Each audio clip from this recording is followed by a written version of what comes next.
You better love me again.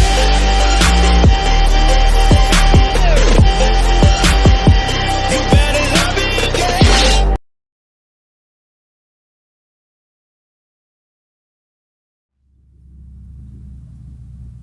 Halo teman-teman, apa kabar semuanya?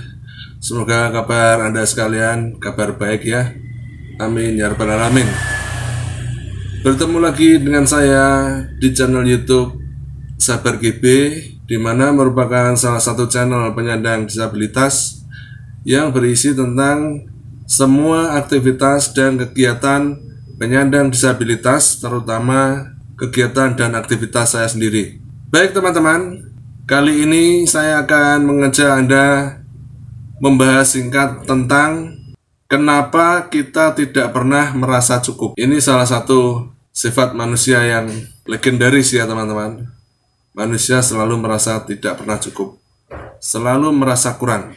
Karena ya teman-teman, saat ini kita itu hidup di era konsumerisme ya. Kalau diambil dari Wikipedia ya, konsumerisme itu adalah suatu ideologi yang menjadikan seseorang atau kelompok menjalankan proses konsumsi atau pemakaian barang-barang hasil produksi secara berlebihan tanpa sadar ya, dan berkesinambungan atau berkelanjutan ya teman-teman. Nah ini salah satu sikap yang kurang baik ya teman-teman ya.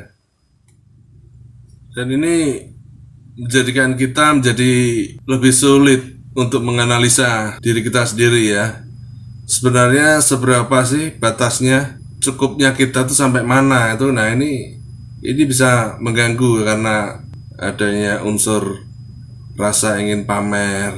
Bahkan dunia mengajarkan kita bahwa more is better ya, atau lebih itu lebih baik. Padahal ini belum tentu teman-teman. Sebenarnya kenapa juga sih kita selalu saja kita merasa nggak pernah cukup? Dunia mengajarkan ya more is better ya, mempunyai lebih itu lebih baik, mempunyai lebih itu keren ya. Padahal belum tentu ya.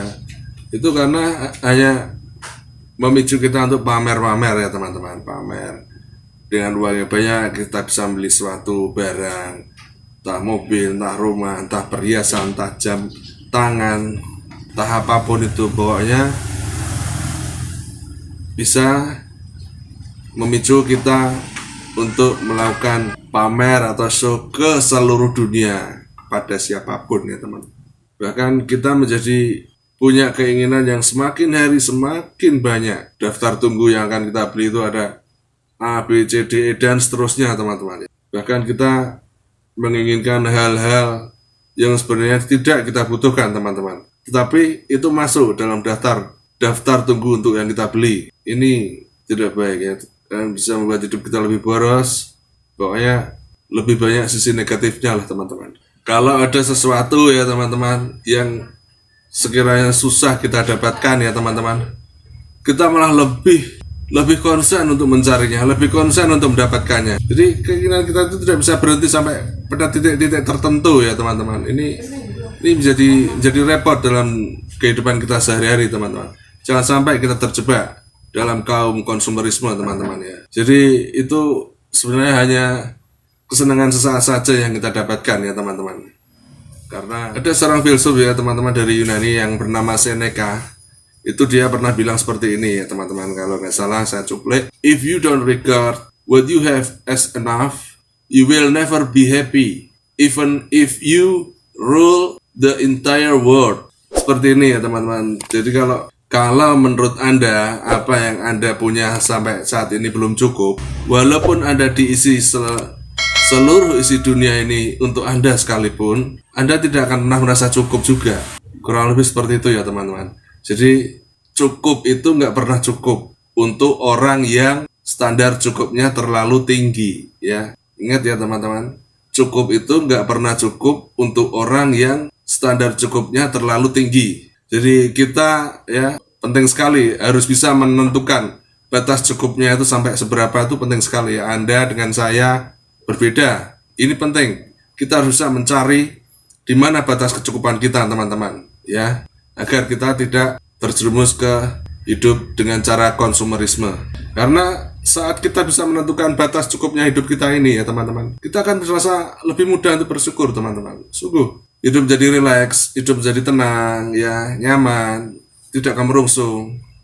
Karena apa? Karena kita sudah mengerti batasan cukupnya kita teman-teman. Maka itu, ini penting sekali teman-teman ya. Jadi sama dengan gini ya teman-teman, kita harus ngomong pada diri kita sendiri ya. Apa yang sudah kita punya itu sebenarnya sudah cukup ya. Akan tetapi jika kita bisa mendapatkan yang lebih, anggap saja itu bonus ya.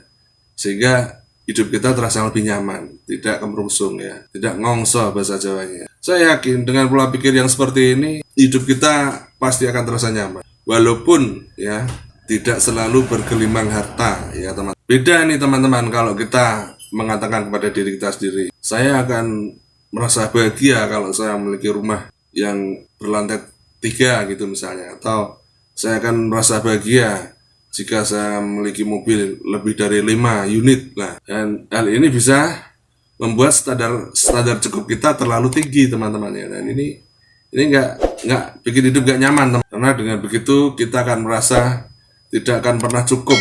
Kita pasti akan mengejar terus mengejar terus. Apa yang belum kita punya harus kita dapatkan. Lama-lama kepala bisa pusing, rambut rontok, dan bisa botak ya teman-teman. Jangan sampai seperti itu ya. Semakin banyak hal yang kita perlukan untuk bisa merasa bahagia, kita akan merasa semakin tidak bahagia teman-teman. Sungguh. Akan tetapi kebalikannya teman-teman, semakin sedikit hal yang kita perlukan ya untuk bisa merasa bahagia, kita akan lebih mudah merasa bahagia teman-teman. Dah, praktekin aja. Insya Allah. Sebenarnya jurusnya cuma gitu-gitu aja teman-teman ya. Nampaknya memang mudah, tapi untuk mempraktekannya dalam kehidupan sehari-hari itu tidak mudah. Dan ini sangat berat. Perlu perjuangan dan perlu keteguhan hati ya, untuk tidak terpengaruh dengan gaya hidup yang konsumerisme. Ngomong sih gampang ya, tapi prakteknya emang kadang-kadang susah, tapi semua itu bisa dicoba ya. Bisa dicoba, bisa dipraktekkan. Kita latih setiap hari, latihan. Lama-lama pasti kita akan terbiasa dengan pola hidup yang tidak konsumerisme teman-teman. Oke teman-teman ya, kiranya cukup ini pembahasan tentang kenapa kita tidak pernah merasa cukup, atau jangan sampailah kita terjebak dengan gaya hidup yang konsumerisme ya teman-teman. Jadi sekali lagi, semoga video ini bisa bermanfaat untuk saya sendiri dan untuk Anda semuanya ya. Dan jika ada lebih kurangnya, saya mohon maaf yang sebesar-besarnya. Oke teman-teman, pandemi masih belum berakhir tuntas ya teman-teman. Sekali lagi, maka ikuti terus protokol kesehatan, dan salam sehat selalu teman-teman ya, dimanapun Anda berada. Sampai jumpa.